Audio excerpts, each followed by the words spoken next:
If more of you supported the show, I'd be less sick of podcasts. Blah,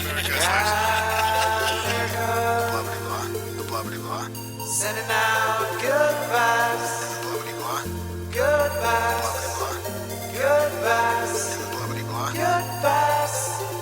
Good vibes. 108 breaths of deep gratitude and prayers for guidance and protection. And put on a didgeridoo and shamanic drumming track. Shivers or vibrations and stuff like that.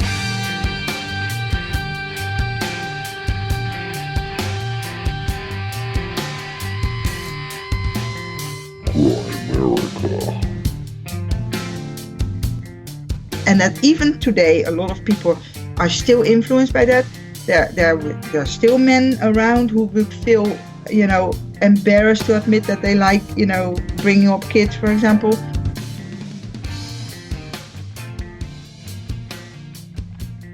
Okay, guys, welcome back to the Grimerica Show. We are going to be chatting with Mirjam MacLean a little bit later, a.k.a. Nonen Titi. We're going to touch on world conflict a little bit and like the Myers-Briggs and the Jungian archetypes and the 16 different personalities. And we agree on some stuff. We disagree on some stuff. I do agree strongly with the 16 personality types. I just don't agree that we're born that way. I think those are just sort of the 16 different manifestations of experience of our childhood. But it's a great chat. It's a fun one. And we got Graham the Fascist Dunlop all fired up to do a Canadian political rundown. He's going to tell us why we need to vote for big oil. It's going to be a fun intro. What? It's a what are you great talking chat. about? It's going to be a great episode. I could tell by your notes here that this is going to go off the rails.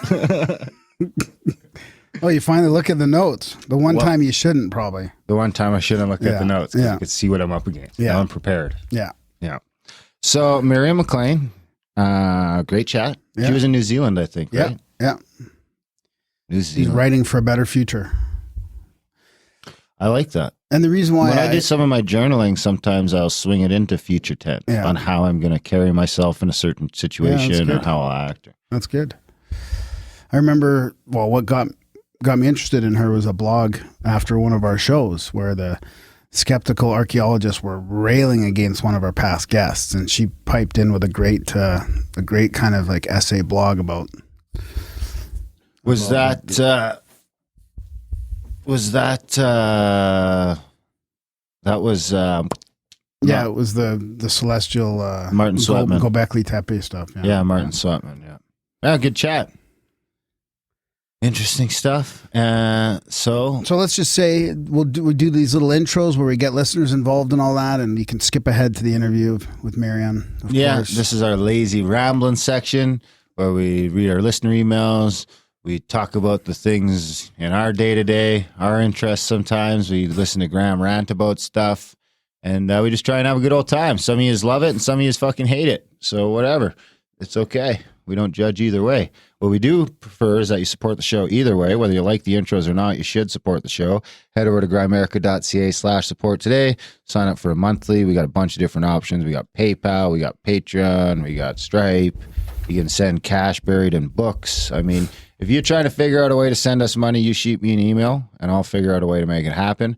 And the reason we need to do that is because we take no money from any corporate overlords. We take no money from anybody other than you, the listeners. Yeah. So if you, the listeners, don't support the show doesn't get support. And I mean, we don't get to do all these fantastic things like build communes or do audiobooks or all these sort of fun things we're starting to try and branch out into. We do the contact at the cabin events. We do all these great interviews. And all I don't know if you'd say commune. Didn't we have a better word for it? We had a better word for it. hegemony? No. That's not. It was the festival grounds. Okay, that's better. What do you want to call it? Cat grounds, maybe? Contact at the cabin grounds? I don't know. Well, we got to figure something out. Well, we're doing the Vision Quest in March. You can come chaperone. Okay. Got him back into chaperone. People love it when you chaperone a I'm not gonna psychedelic chaperone. adventure. I don't know. We'll see. You're in. If I can help out physically, maybe, but I'm not You going can to stoke just to the fire. chaperone here. Well, you should be part of the Vision Quest. What are you doing? Mushrooms or? Yeah. You should be part of the Vision Quest. Well, last time you guys did the wrong mushrooms, the caps versus the stems, it didn't Well, really work out very well. It was kind of a weird I night. can't even believe that I fell for that bullshit. I mean, honestly, it's like, We yeah, tried man, to watch the stems are we tried to strong. watch the Holy Grail, and like you ruined that experience for me too. And I blame Truffaut for all of that. Anyway, I'm about big old fight, and we're going to plan the grounds. So anyways, if you need to know that, email Darren@Grimerica.com, how to support the show. All the other emails like synchronicities and sightings and stories and hate mail, feedback, hate mail, send it to Graham@Grimerica.com. All goes to Graham@Grimerica.com. I'm on the Instagram and Darren's on the Twitters.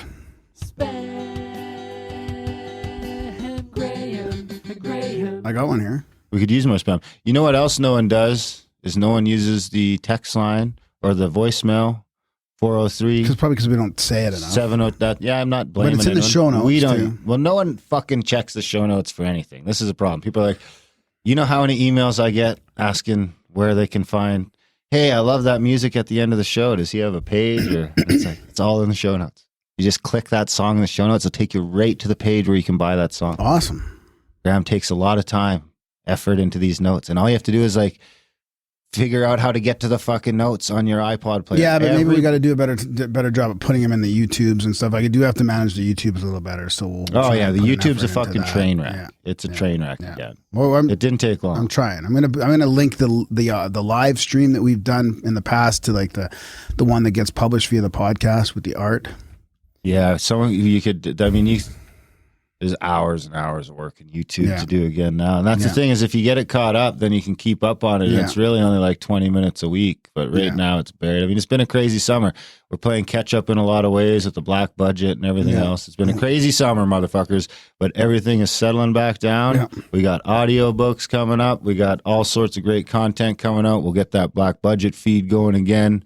Got some Brandon Powell content that's going to pop out there in the next couple of days. Oh, yeah, right. So we appreciate your patience. You know what's great? Is we could go months without releasing any black budget content. Not even one email. Yeah, people are great. Listeners are the best. We love you guys. You guys are the best. You guys make us better people. So what do you got? Well, I got an email from Andrew. He says, hey, guys, greetings from Alaska. I enjoy your perspective as part of the many voices I listen to in my daily, weekly media diet. I wonder, would you be willing to break down the Canadian political reality on an episode?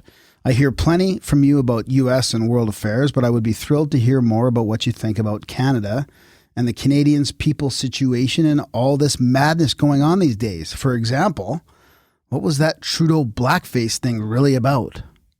Who is trying to bring him down? What is the Trudeau family legacy in power broking in Canada and the world?